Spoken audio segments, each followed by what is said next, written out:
تو یہ almost free ہے، ہمارے لیے فری ہے اور بہت بڑی ایک اپرچونٹی ہے، تو ہم سب کو فائدہ اٹھانا چاہیے اس چیز کا۔ بہت بہت شکریہ۔ اچھا عبدل صاحب کی آپ کو بات بتاؤں، انہوں نے میرا سیشن لینے سے پہلے کچھ پچھلی بار ویڈیوز مس کی ہوئی تھی، وہ انہوں نے مجھے بتایا کہ میں نے ساری دوبارہ دیکھی، آپ کی مکمل ویڈیوز دیکھی، ان میں سے کچھ نہ کچھ مجھے ہر ویڈیو میں سے ملا۔ مجھے اکثر لوگ پوچھتے ہیں کہ جی پہلے ویڈیو دیکھیں یا پہلے سیشن لیں، دونوں باتیں ٹھیک ہیں۔ اگر آپ پہلے ویڈیوز دیکھ لیتے ہیں تو آپ کو فائدہ یہ ہو جاتا ہے کہ آپ سوال لکھ لیتے ہیں، ویسے تو سوالوں کی ضرورت نہیں رہتی جو میرے پاس آتا ہے۔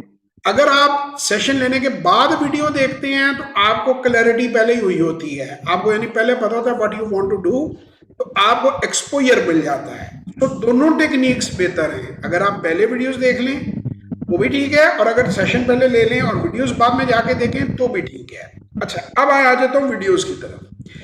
ویڈیوز جو ہیں وہ پوری سنسیریٹی سے بنائی ہوئی ہیں، پورا مکمل پروگرام ہے، اور میں چاہتا ہوں کہ پاکستان کے بچے، میں اللہ کرے کہ کسی طرح اسکولوں میں اور گھروں میں جو ہماری امیاں بیٹھی ہوئی ہیں ان بچوں کی، یا ان کی بہنیں بیٹھی ہوئی ہیں خواتین، وہ لوگ اس چیز کو دیکھ رہے ہیں۔ دیکھیں پروگرام اوریجنلی یہ ہے کہ آپ اس سے کافی نالج ایکوائر کر لیتے ہیں۔ صرف یہ سیشن یا ورکشاپ، پہلے تو میرا ارادہ ہی نہیں تھا شروع میں دینے کا، لیکن میں نے دیکھا لوگ اس سے نہیں کر پائیں گے، صرف کیونکہ ظاہری بات ہے کوشچن آنسرز بڑے ضروری ہوتے ہیں۔ ہر آدمی جو ایک جملہ ہے، ایک جملہ اکثر میں بولتا ہوں، رکو مت جانے دو، اب اس کو بولیں رکو مت جانے دو، رکو مت جانے دو، تو یا مجرم یا محرم کا لفظ لوگ کہتے ہیں ایک نقطے سے پورا مفہوم بدل جاتا ہے، تو اس میں کلیئرٹی چاہیے ہوتی ہے، کیو اینڈ اے چاہیے ہوتا ہے۔ لہٰذا جو آدمی تو پیسوں سے اس کام کو کرنے لگے، اگر پاسبل ہے تو اتنی مائنر ہم نے فیس رکھی ہوئی ہے جسے ہم نے ایز اے چیریٹی رکھا ہوا ہے، تو وہ بہتر ہے کہ سیشن لے۔ اگر نہیں بھی لیتا تب بھی وہ کچھ نہ کچھ ضرور ان ویڈیو سے ٹھیک ٹھاک سیکھ لیتا ہے۔ ویڈیوز یہ ہوتی ہیں کہ آپ کو بڑی تیزی سے وہ ایکسپرٹ کے لیول پہ لے جاتی ہیں، کیونکہ آپ کو اتنی نالج، آپ نے اتنی کنوینئنس لی ہوئی ہے، نوٹس بنائے ہوئے ہیں، تو وہ آپ کو ہیلپ کرتی ہے۔ اچھا اب آتے ہیں پاکستان کی اکانومی کی طرف اور پاکستان کے حالات کی طرف۔ یہ عبدل بھائی نے بھی جو ذکر کیا، دیکھیں پاکستان کی اکانومی، پاکستان کے حالات اور پاکستانیوں کے حالات تب تک نہیں بدلیں گے جب تک یہ کاروباروں کی طرف نہیں آئیں گے، نوکریاں چھوڑ کے، یا نوکریاں تو اب چھوڑنے کی تو نوبت آنی ہی نہیں ہے، نوکریاں اول تو ملنی نہیں ہیں۔ میں کچھ باتیں ایسی آپ کے ساتھ چند شیئر کر دوں گا، باقی میری ایک اکانومی پہ اپڈیٹس آتی ہے، آپ دیکھتے رہیں وہ ویڈیوز، ان کے اندر ڈیٹیل ہے۔ سرسری طور پہ میں آپ کو بتا دوں کہ آنے والے وقت میں گورنمنٹ کی پیمنٹس بھی آپ کی سلو ہوں گی، آپ کی ہو سکتا ہے سیلریز بھی ڈاؤن ورڈ ریوائز ہوں، اور پینشن جو ہے وہ دینے کی سخت ہی نہ رہے، کیونکہ جس طرح مرسیلیسلی پہلے ہماری حکومتوں نے، اس میں کوئی ایک، میں کسی پولیٹیکل پارٹی کے خلاف نہیں ہوں، میں ایک اکانومسٹ، ایک جسے آپ کہتے ہیں، میں اپنے آپ کو اکانومسٹ تو نہیں کہتا، یا فائنانس کا اسٹوڈنٹ کہتا ہوں، اس کا اسٹوڈنٹ ہونے کے اعتبار سے میں یہ سمجھتا ہوں کہ پچھلے 40-50 سال میں، وہ کہ 70-75 سال ہوئے ہیں، لیکن 40 سالوں میں، 50 سالوں میں مرسیلیسلی ملک کو لوٹا گیا ہے، یا اس پہ غیر ذمہ دارانہ فیصلے ہوئے ہیں۔ کوئی فیصلہ پارلیمنٹ میں نہیں گیا، کوئی فیصلہ، کیونکہ جو سویلائز دنیا ہوتی ہے اس میں سب سے پہلے وہ لوگ اپنی جیب دیکھتے ہیں۔ جیب ایز اے کنٹری، یعنی کوئین آف انگلینڈ بھی اگر کوئی کام کرتی ہے تو وہ اپنی جیب دیکھتی ہے۔ ابھی آج میں مبشر لقمان صاحب کی ویڈیو دیکھ رہا تھا، تھوڑی سی میں اس پہ ریسرچ کروں گا، ویڈیو بھی بناؤں گا، کہ گورنمنٹ آف انگلینڈ کے پاس صرف 45 کارز ہیں آفیشیل، 45۔ ہمارے پاس تو 80 وزیر ہیں، اور ہر وزیر نے 10-10 گاڑیاں ڈائریکٹلی اور انڈائریکٹلی انگیج کی ہوں گی، تو 800 تو وزیروں کے پاس ہی ہیں۔ وہ جو بتا رہے تھے اس کے تحت پاکستان کے جو تمام سرکاری گاڑیاں ہیں وہ 1.5 لاکھ ہیں، 1,50,000 وہیکلز ہیں پاکستان کے پاس، اور وہ 80 ارب روپے کے تقریباً اس کے اندر بجلی، وہ صرف پیٹرول ڈالتے، مینٹیننس وغیرہ بھی علیحدہ، ڈرائیوروں کی تنخواہیں اس کے علاوہ ہیں۔ یہ مبشر صاحب کے کوٹ ہیں، وہ ایک جرنلسٹ ہیں، آئی ٹرسٹ ان کے، انہوں نے ریسرچ کی ہوگی، میں نے ذاتی ابھی اس پہ ریسرچ نہیں کی، ٹائم نہیں ہوتا اتنا ہر چیز پہ ریسرچ کرنا شروع کر دے، تو یہ آپ سے میں شیئر کر رہا ہوں۔ تو آنے والے ڈیز میں آپ کو چیلنجز کا سامنا ہے، کیونکہ آپ لوگوں کے حالات یہ تھے، جو سیالکوٹ میں کسی کا رشتہ لینے جاؤ نا، اس سے پوچھتے تھے منڈا کی کہتا نا بڑے بھائی تو بھائی ہوں نے، دوجے بھائی انگلینڈ ہوں نے، یعنی اس کا مطلب ہے کہ وہ بھکاری ہے جو پوری زندگی ان بھائیوں سے پیسے لے لے کے چلتا ہے۔ I am very sorry to سے، میں کیا، یہ تو پرائم منسٹر صاحب خود کہہ چکے ہیں کہ بیگرز آر ناٹ چوزرز، تو اب وہ بڑا بھائی، کبھی ہم سعودی عرب کو بنا لیتے تھے، کبھی چین کو ہم انکل ٹام بنا لیتے تھے، کبھی انکل سیم کے پاس ہم جاتے تھے اور ان کی منت اللہ کرتے تھے، امریکہ کو انکل سیم کہا جاتا ہے۔ تو بھائی جان اب جو آپ کی جو بھیک کا جو لیول ہے وہ اینڈ تک ایکسپلائٹ ہو چکا ہے، اب مفت چیزیں ملنے کی بہت کم پروبیبلٹی ہے. اب آپ کو کل ہی میرا سما ٹی وی کے اوپر ایک پروگرام تھا زہیب بٹ صاحب نے کیا جس میں وہ مجھے پوچھ رہے تھے کہ جی ہم کیوں ایسے ان حالوں میں ہیں. اس میں بھی میں نے بتایا آپ کو کہ آپ کی کوئی تقریباً 9-10 ہزار سرکاری ریزیڈنسز ہیں اور 30,000 ملازم جو 5 ارب روپیہ جن پہ خرچ ہوتا ہے سالانہ تنخواہ، وہ صرف ان کے نوکر ہیں. ابھی میں نے ان کو یہ نہیں بتایا، میں خود بھی ڈرتا ہوں کہ کہیں میرا ہی سافٹ ویئر اپڈیٹ نہ ہو جائے کہ کچھ افسران ایسے ہیں کہ ان کے گھروں میں 100 بندہ بھی ملازم کام کر رہا ہے سرکاری، کیونکہ تنخواہ جو ہے سرکاری اداروں سے لیتا ہے. تو یہ ایک یہ چیزیں ہم آگے زیادہ عرصہ چل نہیں پائیں گی.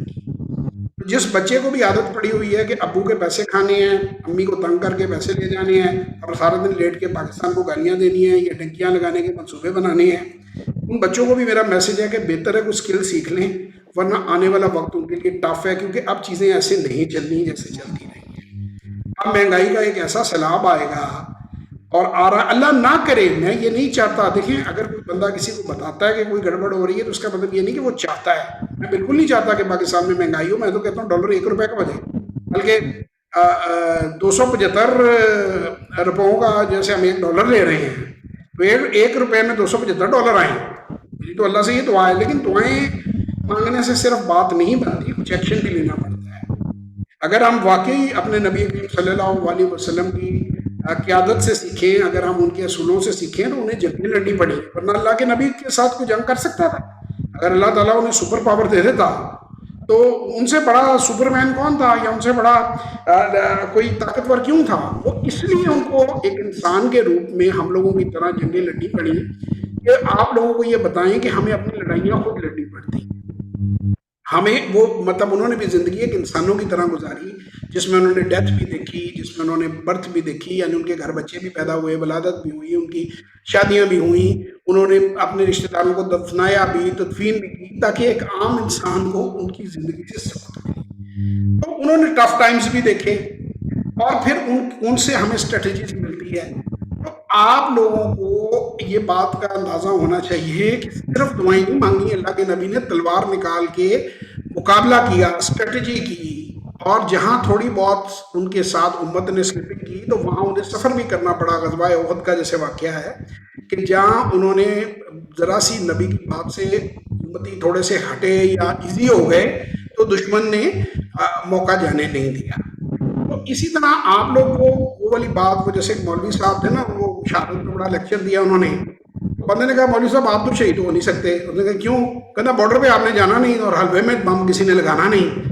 تو یہ ہم جو صرف مسجدوں کے اندر بیٹھ کے ہم کیا میں کہوں کہ جہاد کرتے رہتے ہیں اور کچھ ہم گانے گونے سن لیتے ہیں نور جہاں کے، کبھی ہم دشمن کے بچوں کو پڑھانا شروع کر دیتے ہیں.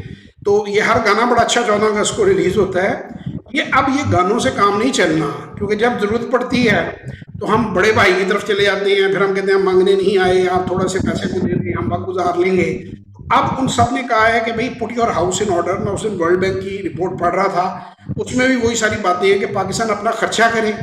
آپ کا ایک اے سی جو ہے وہ رہتا ہے مغل بادشاہ کی طرح، 100 کنال کے آپ کے کمشنر ہاؤس ہیں اور اس میں 40 50 لوگوں کو آپ نے نوکری رکھی ہوئی ہے اور مالی رکھے ہوئے ہیں، اور ملک آپ کا ڈیفالٹ پہ ہے، اور 1.5 لاکھ گاڑیاں آپ چلا رہے ہیں، 85 آپ نے وزیر رکھے ہوئے ہیں، اور ہر وزیر نے سمجھیں کہ آگے چمچے کرچے بھی بھرتے کیے ہوئے ہیں. تو یہ چیزیں سر نہیں چلتی. تو بہتر ہے، میرا عام آدمی کو بھی یہ میسج ہے کہ آپ فائنینشیل لٹریسی لے لیں، اسکل ڈیولپمنٹ کر لیں اگر آپ چاہتے ہیں آگے سروائیو کرنا. ورنہ یہ ایسا سونامی آئے گا مہنگائی کا اور یہ نان پروڈکٹیو چیز کا کہ اب ایک آدمی کی کمائی سے گھر نہیں چلے. بجلی کے جو ریٹس ہیں، گیس کے جو ریٹس ہیں وہ بڑھ رہے ہیں. 250 روپے، میں وہی بات بتا رہا تھا کہ بھائی اب تو تقریباً جو پیاز ہے وہ $1 کلو تو ہمارے پیاز ہو گیا ہے. 250 روپے کلو تو پیاز چلا گیا تقریباً. تو آپ سروائیول بغیر کام کیے نہیں ہیں. گانے سے اب آگے کام نہیں چلے گا، ملک کو گالیاں دینے سے آگے کام نہیں چلے گا، سعودی عربیہ کو بڑا بھائی بنانے سے کام نہیں چلے گا. وہ کہتے ہیں بھائین بہت اچھی بات ہے، ہم آپ کے بھائی ہیں، پر جاؤ کام کرو، اپنا ملک ریسٹرکچر کرو، اپنے لوگوں کو خود کہو کہ کچھ کریں. تو اب وہ والے للے تللے نہیں ہونے. اور پھر جب خدا نخواستہ اس طرح سے چیزیں جب ایک دم اگریسو سٹیپس لیتی ہے گورنمنٹ تو پھر بہت سی ویوز آتی ہیں. تو میرا یہی مشورہ ہے پوری قوم کو، بار بار میں جتنی میری اوقات ہے، جتنی میری ہستی ہے، میں اس کے مطابق لوگوں کی بہتری کے لیے باتیں کر رہا ہوں، مجھے ذاتی طور پہ کوئی غرض نہیں ہے۔ میں وہی بابا بلے شاہ والا شعر آخری پڑھوں گا، پھر کنکلوڈ کروں گا کہ بولے عاشق ہویا ربدا تے ملامت ہوئے لاکھ، بولے عاشق ہویا ربدا تے ملامت ہوئے لاکھ، تینوں کافر کافر آخ دے دعا دعا۔ تو جو لوگ سمجھتے ہیں کہ میرا کوئی غرض ہے، یا وہ سمجھتے ہیں کہ میں کوئی گیم کر رہا ہوں یا کوئی اس میں سے بینیفٹ ہے، وہ سمجھتے رہے ہیں ڈیم کیئر، میں نے جان اپنے اللہ کو دینی ہے، ان بندوں کو تو دینی نہیں ہے۔ مجھے پتا ہے میں اپنے کاز کے ساتھ کتنا سنسیئر ہوں، اور مجھے پتا ہے میرے والد صاحب اس دنیا سے جانے کے بعد بھی میرے لیے کتنے محترم ہے۔ اگر میں ان کا نام لیتا ہوں، اپنے مرشد کی یاد میں یہ پروگرام چلاتا ہوں، تو وہ یہی ہے۔ اور مجھے خوشی ہے کہ میرا بیٹا بھی ایک اچھا انسان ہے، اس نے بھی یہ انسٹیٹیوٹ بنانے کے لیے مجھے پش کیا، اور آج ہم نے ہزاروں لوگوں کی زندگیاں اللہ کی مدد سے، اللہ کی مہربانی سے بدلی۔ میری اصل کمائی یہ ہے کہ جب میں دنیا سے جاؤں گا تو میری کوشش ہوگی زیادہ سے زیادہ لوگوں کو میں ٹرین کر کے جاؤں، تاکہ وہ ایک خوبصورت زندگی جیے۔ بہت شکریہ عبداللہ آپ کے ٹائم کا، اللہ تعالیٰ آپ کو خوش رکھے۔ عبداللہ is by the way code نیم، تو خوش رہیں، اپنا بہت خیال رکھیں، ٹھیک بہت ہے شکریہ بھیا؟ سر، بہت شکریہ۔ خدا حافظ، چلیں ملتے پاکستان، ہیں۔ پاکستان زندہ باد۔